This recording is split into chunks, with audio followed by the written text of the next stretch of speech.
இந்த ரெண்டு பேர் பேச சொல்றது கூட எனக்கு நான் கூசுது. கஷ்டம், போலீஸ்ல ரொம்ப கஷ்டம். நாங்க நேற்று மயிலாடுதுறையின் காவல் துணை கண்காணிப்பாளர் சுந்தரேசன் அவர்களிடமிருந்து காவல்துறை வாகனம் பறிக்கப்பட்டது தொடர்பான செய்தி வெளியான நிலையில் அதன் பின்னணியில் இருக்கும் திமுக அரசின் சதியை செய்தியாளர் சந்திப்பின் போது வெளிப்படுத்தினார் சுந்தரேசன். நான் சட்டப்படி ப்ரொஹிபிஷன் அஃபெண்டர்ஸ் இந்த மாவட்டத்தில், இது காரைக்கால் பார்டர், கடுமையான நடவடிக்கை எடுத்து அவங்களுக்கு தண்டனை வாங்கி கொடுக்கிற ஒரு prohibition enforcement officer. The senior officers are targeting me from the day where I inquired State Human Rights Commissionல ஒரு முக்கியமான வழக்குகளை விசாரிச்சிருக்கேன். 1200 வழக்குகளை பதிவு பண்ணிருக்கோம். மயிலாடுதுறையிலும் சீர்காழியிலும் பண்ணிருக்கோம். 600 இருந்து 700 கைது பண்ணிருக்கோம். இந்த மாவட்டத்துல ARSI திரு செந்தில் குமார் அவர் இந்த வாகனம் உடனடியா ஆனரபிள் மினிஸ்டர் திரு மெய்யநாதன் அவங்களுக்கு எஸ்கார்ட்டுக்கு வண்டி வேணும்னு சொல்றாங்க. நான் சொன்னேன் புரோட்டோகால் படி அது மாதிரி கொடுக்க முடியாது. ரெண்டாவது நான் இன்டென்சிவ் ரைட்ல இருக்கிறேன், நீங்க ஒரு ஆர்டர்ஸ் பாஸ் பண்ணுங்க, நான் வண்டியை கொடுக்குறேன்னு சொல்லி சொன்னேன். அதுக்கப்புறம் 2 மணி நேரம் கழிச்சு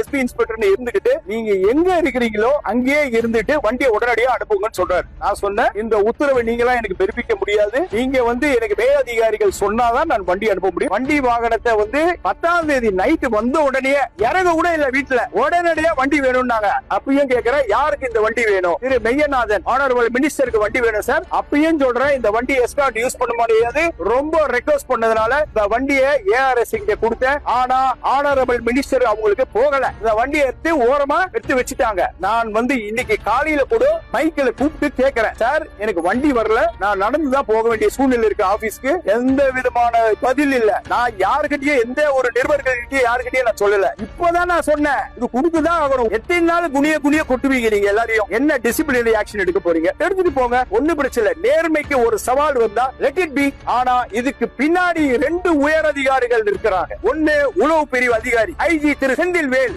other one officer ADGP law and order David Asirvatham. இந்த 2 பேர் பேச சொல்றது கூட எனக்கு நான் கூசுது. கஷ்டம், போலீஸ்ல ரொம்ப கஷ்டம். நாங்க எங்களை மாதிரி அதிகாரிகள், நேர்மையான அதிகாரிகள் எப்படி வேலை செய்ய முடியும்? நாங்க திமுக ஆட்சியில் நேர்மையாக பணி செய்பவருக்கு என்ன நிலை ஏற்படும் என்பதற்கு காவல்துறை கண்காணிப்பாளரின் இந்த பேட்டியே சான்று.